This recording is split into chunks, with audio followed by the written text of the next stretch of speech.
Ayakui Naknamalita, and this is the start of my Tarot Readathon vlog.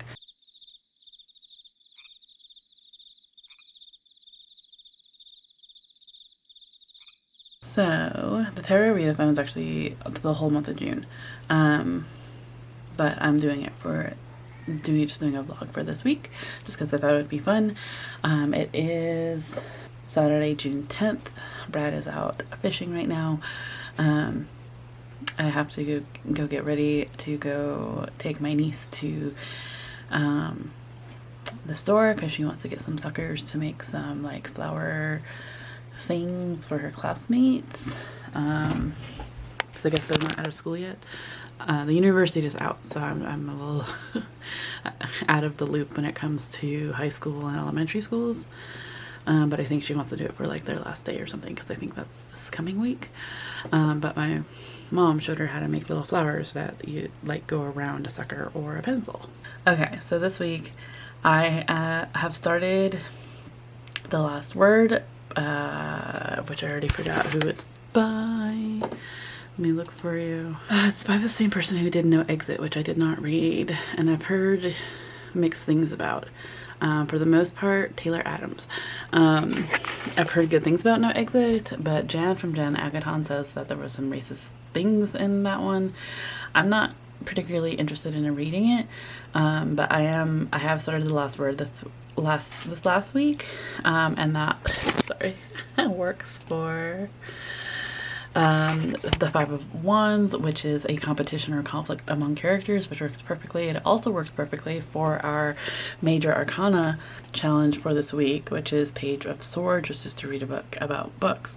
So the whole conflict in The Last Word is that Emma writes a 1-star review and has about a book. The author ends up getting into an online argument with her about how she should remove the 1-star review because it hurts him as an author, and she's like, no, this is a space for reviewers, so why would I want to encourage anyone else to read your bullcrap? And then some weird things, she's house sitting in Washington, and some weird things start happening, and she has a suspicion. She starts to wonder if this author would go so far as to stalk her. Also listening to The Witch's Guide to Fake Dating a Demon, which actually I don't have as a TBR. Well, I have it on my regular June TBR, but not for any of the ones I pulled for the Tarot Readathon. I actually, for some reason, completely forgot about any of the audiobooks that I had set for my June TBR. So let me see. I think this could easily replace Two of Pentacles, which is a character that faces a big decision, which I had originally put on the 7th Raven, but I could do the Witch's Guide to Fake Dating a Demon, because this is by Sarah Holly, and this is about Muriel, who is prophesied to be the most powerful witch in centuries of the famed Spark family.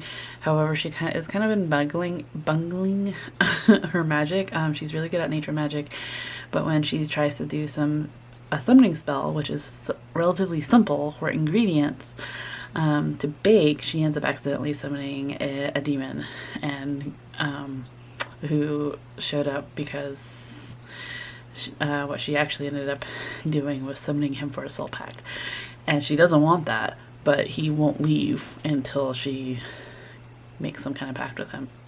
So I did start both. I'm only about, I think, 13% of the way through both of them. Let's start with The Last Word. I realized as I was reading it last night that this is probably not the best story to read for me right before I go to bed, because home invasion stories scare the hell out of me. I actually haven't, this is my first story about a home invasion.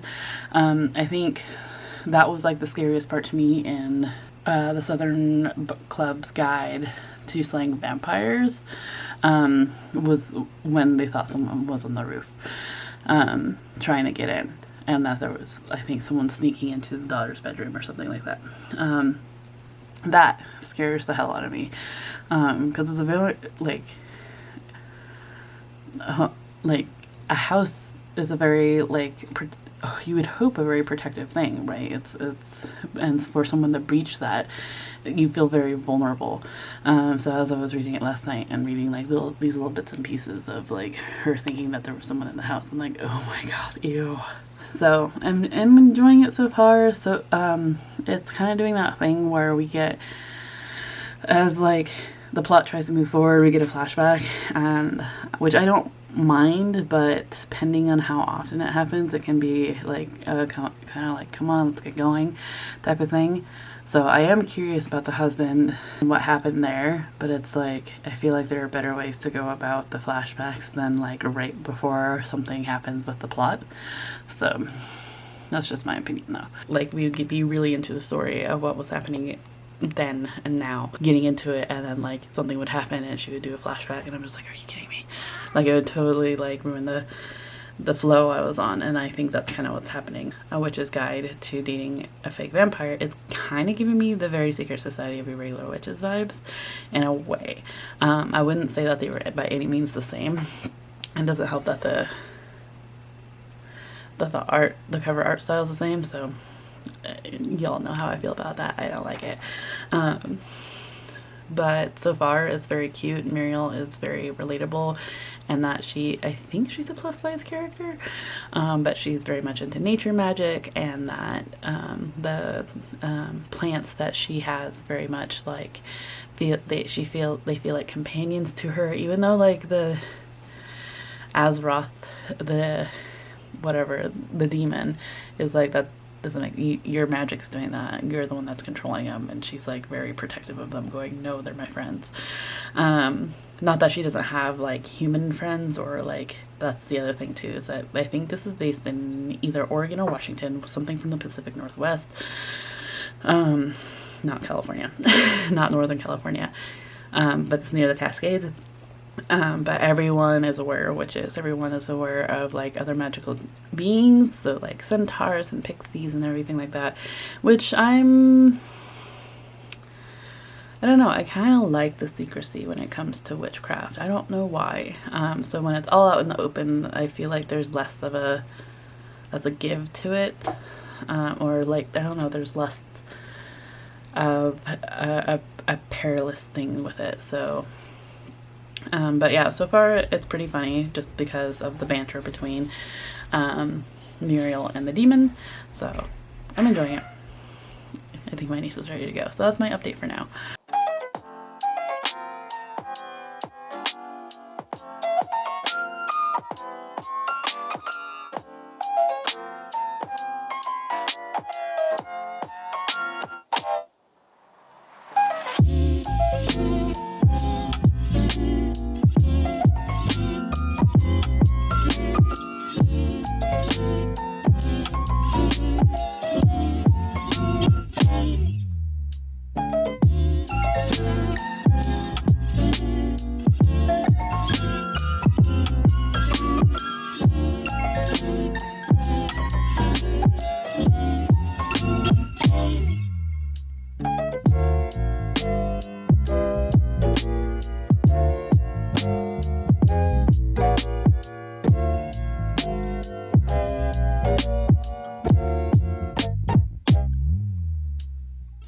So I've been terrible at vlogging this. Taking the dog out.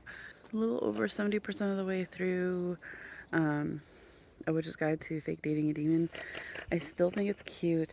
It's not giving me, I know this is like unfair to completely like compare it to A Secret Society of Irregular Witches, because it's different authors, it's different works. And at first it was kind of giving me that vibe, but it was like different in its own, because we're following a witch who ends up fake dating a demon.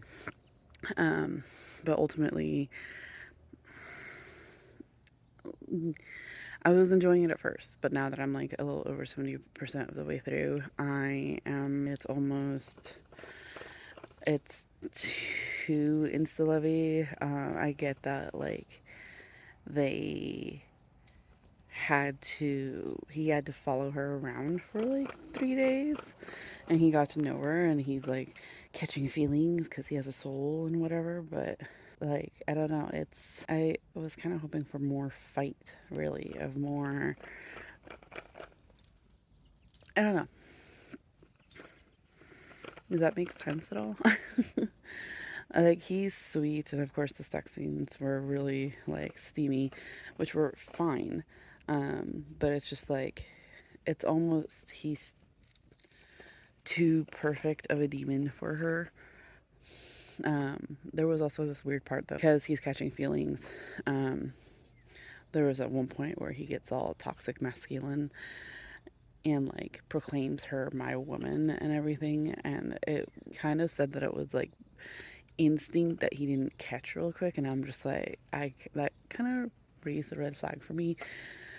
Not that, I mean, and he was scolded for that behavior, but it's the author stating that, you know, when men get protective like that, that it's not protective, but like toxic masculinity like that, that like part of it is instinct and that they can't control it. And I think that's a dangerous situation to navigate. Haven't made any progress in the last word, really. I think I made it a couple of pages, but it's been a busy week, so I'm hoping I can get some more done today.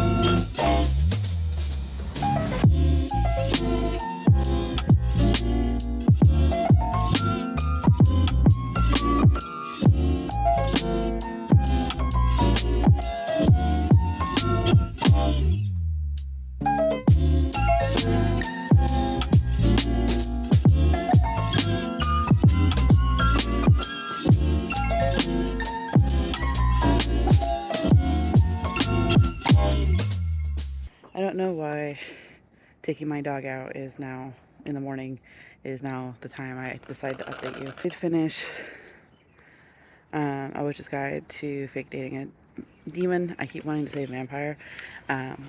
Also not a bad title. Also would read it, but ultimately 3 stars. I enjoyed the messages. I enjoyed the fact that, like, freaking Muriel finally stood up for herself to her family and laid down some boundaries. I thought it had some really good discussions on that. But ultimately, the relationship between Muriel and Azeroth. I don't know, it was just too wrapped up in a bow, really, of just like, it was too sweet for me. I wanted a little something a little more rugged, something, I don't know. Yeah, I don't know. It was just like, it felt a little too insta-lovey. It felt a little too like, oh, Azeroth, like, or okay, my mom's cat got a haircut. I need to show you. Hi. Hi, sweetie. My cat is like, what the hell happened?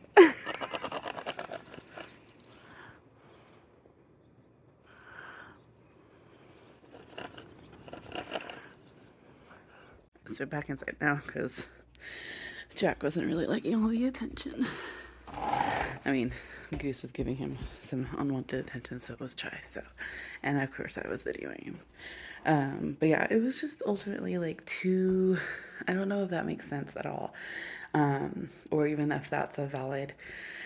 I mean, I'm feeling it, so like I guess it's valid to me that Azeroth, just despite being a demon that has never really felt the full scope of emotions before, and is now suddenly feeling all of them because he has the soul inside of him, he really just doesn't, he like seems to question everything else and seems to fight against it. But love, perfectly fine. So that was odd to me. I think there was also some like just little things that I'm sure like probably aren't the biggest deal, but for some reason I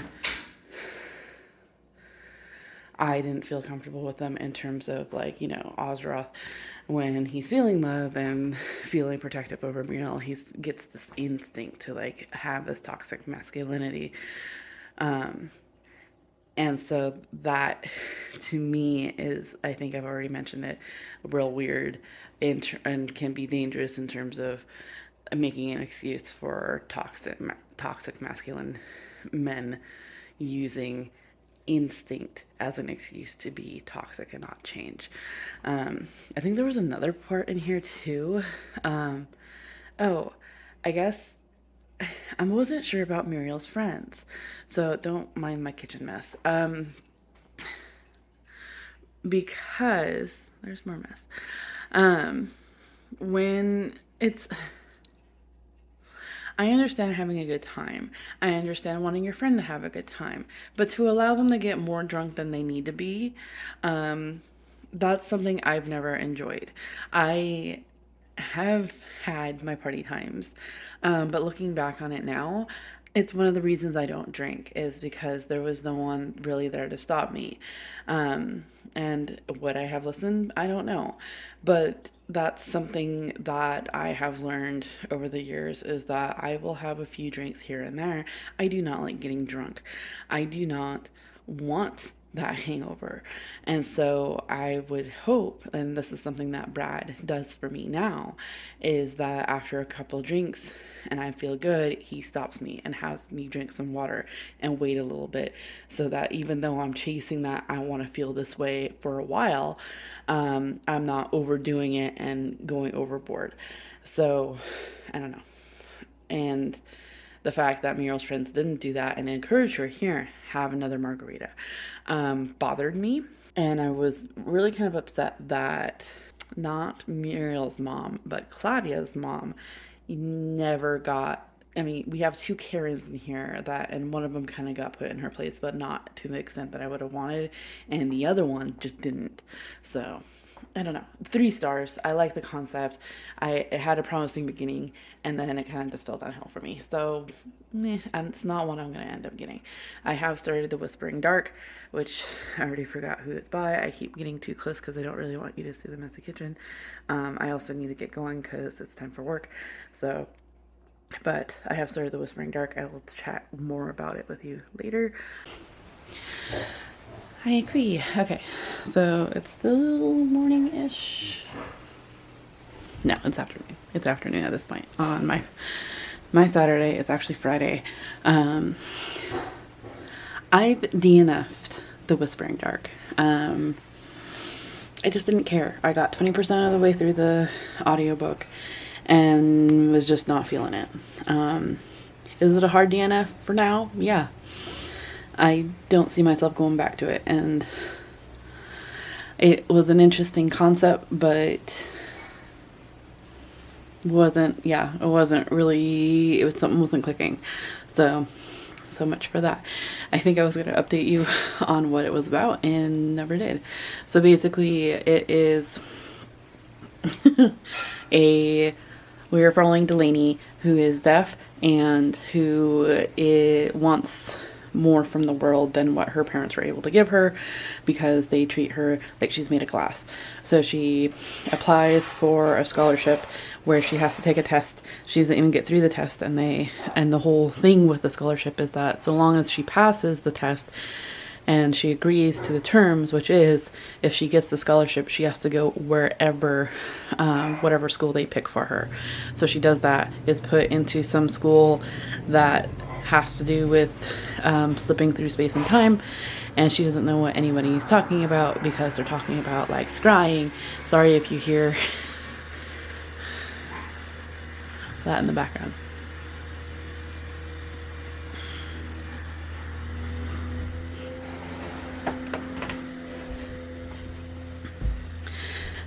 Anyway, we're also following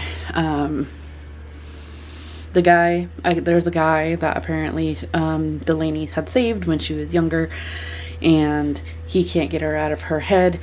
out of his head, he's like a second year at this school and is like a TA, and was told when she was after she got admitted that he shouldn't go near her, that that's a restriction for him, etc. Yeah, it was a little confusing, and ultimately I didn't click with anybody. So yeah, so instead I switched over to Fourth Wing by Rebecca Yarros because I was feeling some FOMO, and it suddenly became available to me through Libby. So, which I wasn't sure. I've heard mixed things.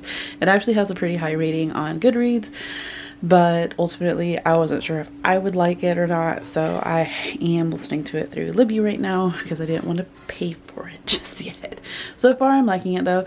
So in this one we are following Violet, who is the youngest daughter of a general at a college that has a bunch of different sections, but ultimately, and she was supposed to go into the scribing section, and unfortunately her mom, being a general and a dragon rider, was like, nope, no, like, lineage of mine is going into scribe, you're going to be a dragon rider, even though like Violet's older sister and her older brother had been trained like since birth to become dragon riders. But Violet, there was like some kind of illness that her mother had gone through while pregnant with her, and she came out fairly fragile. She overcome the sickness, but there's like other things, right? So like she is a little more fragile. So yeah, but she basically is, rather than being put in the scribe, which is basically what her dad was, a scribe, and instead of that though, her mom's like, nope, dragon rider. And apparently going into the dragon rider part of the school is fairly dangerous. 15% die before the first day. So far it's interesting. I did not know what this was about before I started listening to it, but so far I'm interested. I have a feeling that I don't know. So far, everybody kind of wants to kill her, or is overly protective to the point where they're like, no, she can't make it. What are you doing? So, I have not made it very far, and I am like slow going when it comes to the last word.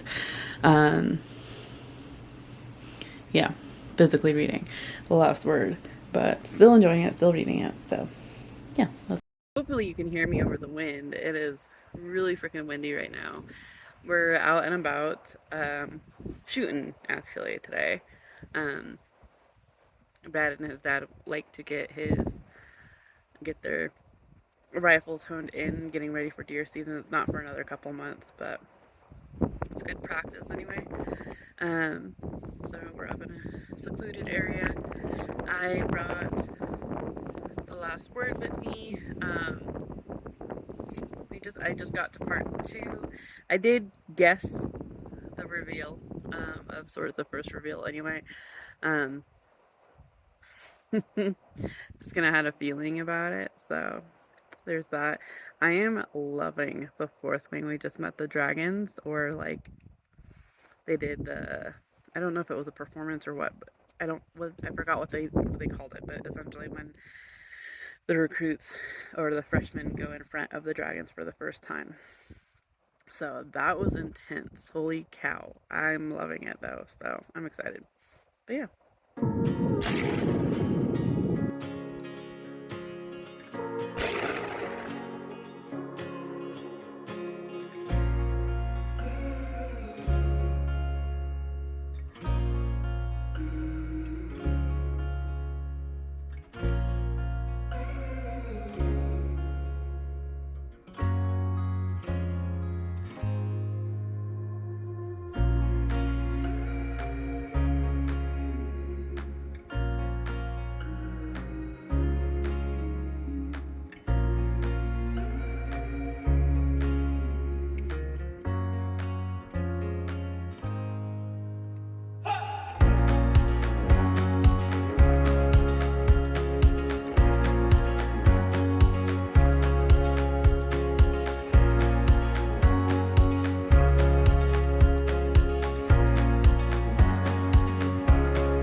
I just got off work. And I finished The Last Word by Taylor Adams. So I was just going to go home and do a quick update on my actual camera rather than my phone. But once I get home, there's people there, and it's like my family, but I still don't like filming in front of them. So I figured I might as well do this right after work. So I finished The Last Word by Taylor Adams, and I'm still having thoughts about it. So I'm not quite sure on a rating yet, but I have thoughts. I did end up, after finishing it, looking up Gabby from Gabby Reads' live show with Riley from Riley Marie, because May was Gabby's book troop book club pick was The Last Word. And so I was just kind of trying to gather my thoughts, mostly because, I'm sorry, throughout the whole book, I felt like I was counting how many pages I had left. And I'm finding that's kind of what I do with certain books anyway when I read them physically, just going, oh, how much time do I have left? Okay, so not that it was necessarily bad. There were just times where I'm just like, okay, like we can wrap up with this section now. It was a little hard for me to get in. I would have to agree with Riley Murray on this. As she said it in the live show, was that when it was hard to get into until you realize that you get the point of view from the antagonist as he's writing a new story. And it's like, oh shit, this is actually happening. And so in that way, it was really interesting and kind of funny. I can see this being a really good like book club book, as it was for Gabby from Gabby Reads. But since I was reading it solo and had no one else to really talk to, the back and forth between like what was happening through Emma's point of view and then from the antagonist's point of view, as if he's writing a new book, was ridiculous. So like taking a step back and like getting to chat with other people about it, it makes more sense in terms of like, it's kind of satiric, it's funny, but reading it in the moment, I'm like, are you freaking kidding me? Because you know that there are guys like this, and that this is like, they use base instincts as an excuse to belittle women, and to boost their own egos. And just the way he was talking, it was ridiculous. It was all just ridiculous. So like kind of in the moment in my own head, I'm just like, what? But I mean, I can see how in a book club and you can have other people to talk to about how ridiculous it is. It could be really fun. Let's see. I felt a little icky when so this is, I guess, slight spoilers, when they mentioned that the antagonist had a mental health issue and that he wasn't taking his medication. I feel like that is villainizing folks with mental health issues. And I don't know if Taylor Adams did that to play on, because basically this whole thing is kind of playing on tropes, right? Of thrillers of how, and horrors of sorts. But like, to me, it's still, just because you're playing on a trope doesn't mean it's not still just a bad representation. I, for the most part, guessed the twists and turns, I saw them coming, and nothing was really a surprise. There were like little details that I was surprised about, like, and I don't want to like, don't want to spoil it more than I already have, but yeah. And then Emma, I enjoyed. I thought she was a complex character, and finding out her backstory was really intense. I loved Leica. Loved Space Dog. Space Dog was amazing. Yeah, didn't trust anybody. As I said, I kind of like guessed everything. So anytime we like met someone new, or like Emma confided in someone, I'm like, it's a bad idea. Shouldn't have done that. And it turned out to be right. So yeah. So yeah. The last bit of it felt, I would also have to agree with both Riley Marie as well as Gabby Reeds, as they were talking about it in the live show, of like the cut and go of the endings, because there were multiple twists at the end, and different endings that could have happened. It just kept going, and that to me kind of fed into the whole, I'm not done yet, because there were multiple moments where I'm just like, okay, this feels like it's wrapping up, and like would look and like, it's not wrapping up, because it feels like it's wrapping up, but there's something that's gonna happen because I still have like 100 pages. And then it would happen again of like, oh, it feels like it's wrapping up again, but there's 50 pages left. So that didn't help it either. So there's that. I'm still reading The Fourth Wing. I'm 40% of the way into it now.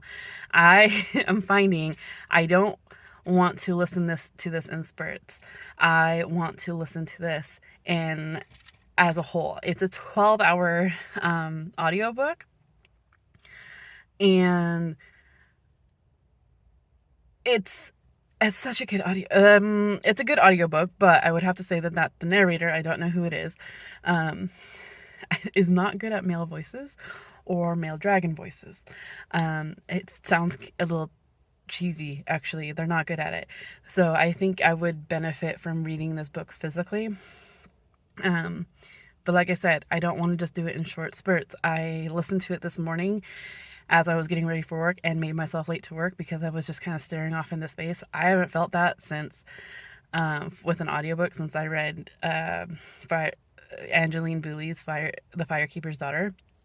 Of just like, I could just like stare out into nothingness as I like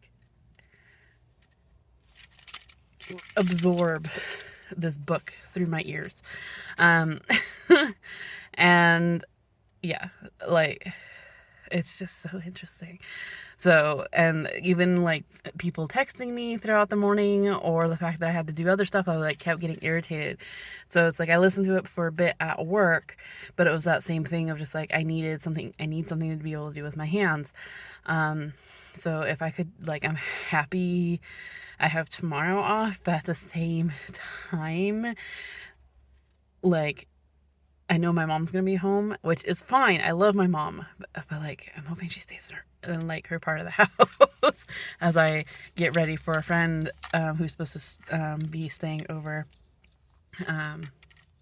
tomorrow night. So I'm one of her stops as she's making a road trip down south. So to get the house ready, I'm hoping to be able to listen to The Fourth Wing and get a decent way into it. I have the hardest time pulling myself away from this book. And she was the one texting me earlier today, and I kept getting so frustrated because it kept interrupting the narration, and I was just like, oh my god. So, and then I got frustrated when I got to work, because then it's like I had to like put it on pause so I could get into work, and then had to put it on pause again because I had to like plug in my headphones because they were running low on battery, and I'm just like, okay, I obviously need like a 4-hour stint to listen to this book. So I'm hoping that's what I can get tomorrow. And actually, I think 4 hours would be enough. No, it's more than a 12-hour book. It's a 20-hour book, I think. I only got 8 hours in. So 12 hours is what I have left. So I need like a good solid 6.5 hours, 7 hours of people just leaving me alone. Which will probably not happen, but I think a good chunk, like 2 to 3 hours, I think would be good.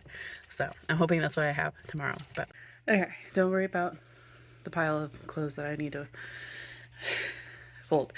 I am 85% of the way through Fourth Wing by Rebecca Yarros.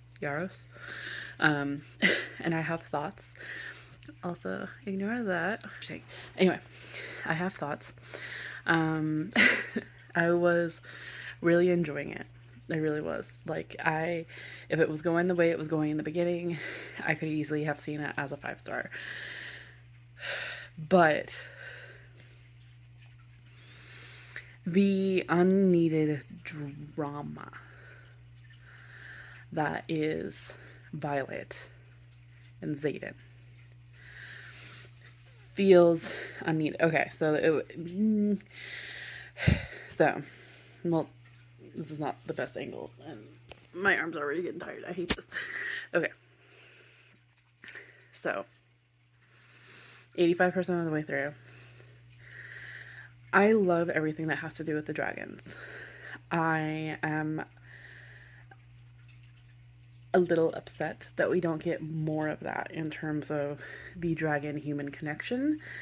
Because in my mind, I would want more trust if there's a dragon, in my mind, quite literally. And whose mind I'm sharing. We don't get much of that. Instead, we get a lot of back and forth between Xaden and Violet and Dane. I love the growth that her and Dane's relationship took in terms of, you know, I'm not trying to give away spoilers, but yeah, in terms of Violet's growth of that. But her and Xaden, I like him as a character. Violet as a character could use some work, mostly because I know that they're supposed to be 20-something-year-olds, and that's still, like, I get that that's still considered young, and at times, like, this almost sounds like a young adult book, since we're getting Violet's perspective. And I feel like they only made it adult so that they could put in smut. So it was kind of throwing me when a sex scene came in, or she had certain thoughts. We get it. Xaden is hot. Hot is probably the top word in this damn book, like besides dragon. In this last particular section that I went through, it felt like it was the Violet and Xaden show. And it was mostly Violet overthinking and overcomplicating things in my mind. And I get that. That happens. I get that. People have that. And I understand that. I've gone through that. I just didn't care. I want more dragon connection. I want more of her practicing her wielding. Of practicing getting more trust with her dragon. Connection that I am supposed to believe in isn't really there for me. So, not a 5-star in my mind. And maybe, I don't know. That's just my thought. Okay.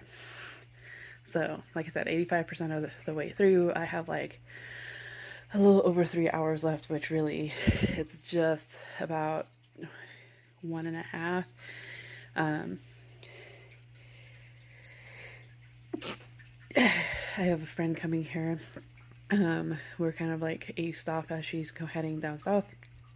But she's gonna like stay the night here and then take off in the morning.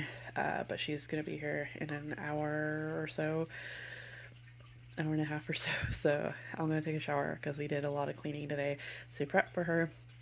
So yeah, we'll see. So it is the next day. I stayed up way too late with my friend last night. Brad even warned me, going, hey, your phone calls typically last about 4 hours. She's getting in at 10 p.m. 9:30, 10 p.m. You should probably talk for only a little bit because we both have to work tomorrow. I'm like, okay, fair. And like, she got in about 9:30, 10 o'clock, and we talked until 2. I remember looking at the clock at 11 and was like, okay, we're still good, probably another half hour. And then suddenly it was like 2 o'clock and I'm like, I need to get to bed. So that was fun.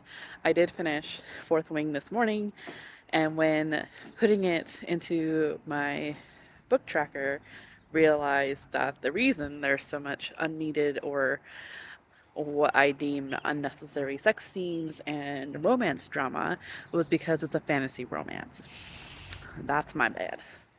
So I feel a little guilty because immediately as soon as I was done with it, it was like, this feels like a 3-star. So then realizing that it was a fantasy romance, I'm like, okay, it's a high 3-star, low 4-star. So fire department just drove by. So, but yeah, because ultimately, like, that wasn't what I was in for. I like fantasy if the romance doesn't become the main bit, and it became the main bit. But with fantasy romance, that tends to happen, I guess. So, news to me. Enjoyed the plot overall. The ending had me like, all right, yeah, I have to read the next one. I want to know what's going on, because ultimately the plot overall was nice. I just wanted more world building, more time with the dragons, more action. And next time reading it physically, because I don't like the main narrators, male or male dragon voices.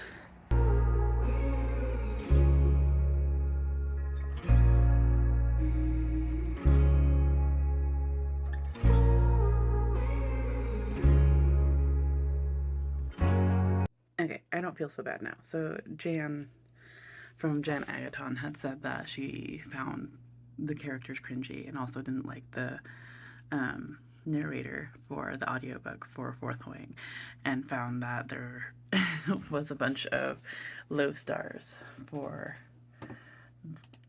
that as well. I actually haven't looked into it. So I don't feel so bad. So I feel more comfortable giving it a 3 now. I do like the plot. The ending, like I said, makes me want. I would have to agree with this one 2-star review that I'm seeing, of that the marketing for this book implies that it's high stakes military fantasy a la the Poppy War, but with a war called with dragon riders a la Temeraire, and has elements of Hunger Games, and that the romance was mentioned, but the romance is like a heavy part of this damn book, and I think I would have to agree with that. I don't know. That's like what I was hoping for, was that the romance was. I think I've harped on this enough, but that the romance wasn't gonna be the main thing, and it was the main thing. To the point where I really just didn't care anymore. So I also just finished Seymour and the Whale by TJ Derrick. The problem with this is that this was a Kickstarter book. So once everyone was able to support this book, then it got created essentially.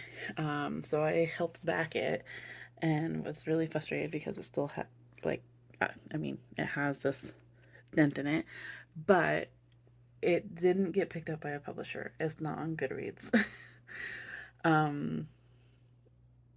So I can count it in my book tracker, but Goodreads isn't going to count it. So that's annoying. But it was cute overall, but I just found it a little lacking. I would say it was a 4-star. I really love the illustrations. The illustrations were great. And it was cute that Seymour basically is trying to find the biggest beast of them all to prove that he's a pirate. That he's like a ruthless pirate like the rest of them. And so he wants to take on the beast. And so on his way, he like interacts with these other monstrous creatures to find the beast, the monster that has all these pirates shaking in their boots. And it just wraps up a little too quickly, in my opinion. I get that it's like a children's book, and I love the rhyming of it, but I get it in terms of just like, you can define yourself how you would like, and there's no like, so like Seymour defines himself as a pirate, pirates don't see him as a pirate, and that's fine. Overall, that's the message of just like, he defines himself as a pirate. I have started Val Kilmer's memoir. I think it's called I'll Be Your Huckleberry. I'm your Huckleberry, not I'll be your Huckleberry. It's that quote from Tombstone when he was playing Doc Holliday. Yeah, I'm your Huckleberry, a memoir by Val Kilmer. That one I didn't pull this tarot card, but I'm having it fit for this tarot card as soon as I find it. So yeah, I'll Be Your Huckleberry will be for The Fool, which is a new to me author, which I've never read a book by Val Kilmer before, but I'm feeling this so far. He writes like he acts, really. It's kind of a little flowery, and not in everything he acts. I haven't seen everything he's acted in, but it's reminding me of his character in The Saint. So there's that. So far I'm enjoying it. I really wanted, like, I have been wanting to read this, but didn't feel a need to pick it up until after we watched Top Gun Maverick twice in the last month and a half. So yeah, felt a need to do so. And so far, I'm liking it. I was a little worried when I first picked it up, but like immediately I was like, wait, Val Kilmer dated Cher? When? So I had to fact check. Which was ridiculous because, of course, I looked on Google and Google quoted his memoir. So, but there was a couple other quotes too of how like both he and Cher were like, we never actually really broke up. We just kind of drifted apart. So.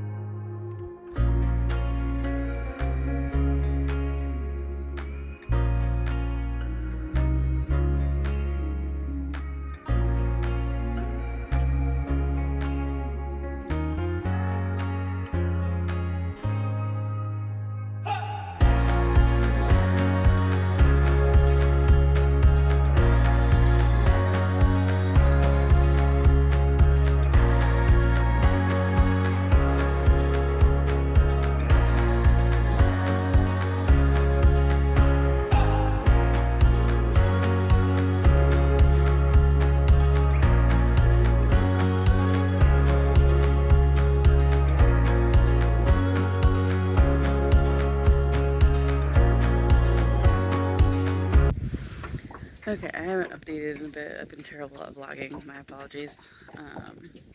We are out fishing today. Brad is trying to get some bait so we can halibut fish. I am about 67% of the way through Black Powder War by Naomi Novik. This is the third book in the Temeraire series. I'm liking it so far. It is a little slower, I feel like, and not as action-packed as the first two, but it's still interesting. We're still exploring like the world, which is still our world. It just has dragons in it during the Napoleonic era. Which I had to look up. So early 1800s. So if you hear water as well as other boats, that's because we're out on the water. I don't know for how long though, because the wind's picking up and that's not a good sign. So I haven't made it come very much further into Val Kilmer's memoir, I'm Your Huckleberry, just because we know this. I'm not that great at continuing with physical books, with reading physical books. Well, that didn't last long. We had motor issues, so we're back home now. We were cleaning some fish tanks, and we actually have some little fish that can be sold because some of our fish had babies, and we don't need that many fish in our tanks. So after we get done cleaning, we'll gather up some fish and go sell them.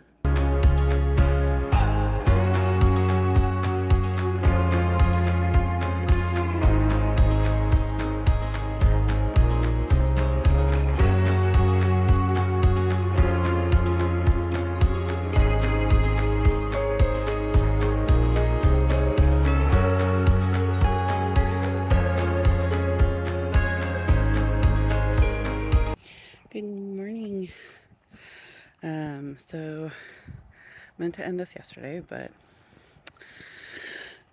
whatever. Finished Black Powder War by third book in the Temeraire series by Naomi Novik. I gave it 4 stars. It was definitely a little slower than the first and second book. I mean, the second book was a little slower than the first book. Third book was definitely a little slower than the second book, but still enjoyed it for the most part. It was a lot of kind of like meandering back and forth, but like at the same time, they're in a war. And we still got to go see like different countries and how they treat their dragons, as well as meeting a new dragon. I mean, we're constantly meeting new dragons because that's like the book, but like a new one hatches, and oh my god, she's a spitfire. I love her. So yeah. Still reading Val Kilmer's memoir. It's going a little slowly just because I don't know. I'm like, he's name dropping a bunch of celebrity names that I'm just like, I really don't care, or nor do I know. So, like, the first one was interesting just because he was talking about dating Cher, and I'm just like, what? He dated Cher? But as he's like going talking about his childhood, he's dropping more names, and I'm like, I don't know who these people are. So, which is fine. I didn't expect to know. I mean, someone's memoir. I wouldn't know everyone. But it's like he's dropping the names like we should know who they are. So is the problem. Still reading it though.